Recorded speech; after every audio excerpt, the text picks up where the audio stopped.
So here, select your audience and of course, select your contact status. Then proceed by pressing Connect to QuickBooks. Now you will be prompted to log in to your QuickBooks account, and from there, just follow all the on-screen prompts in connecting your account. Make sure that you grant access permission and authorize the app. Once connected, Mailchimp can automatically sync your customer data, including the names, email addresses, purchase history, and revenue. And from there, you can create targeted email campaigns based on customer purchases.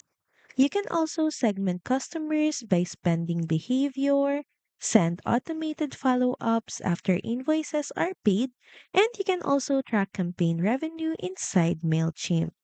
So that's pretty much it. Thank you very much for watching this video, and I'll see you again on the next one.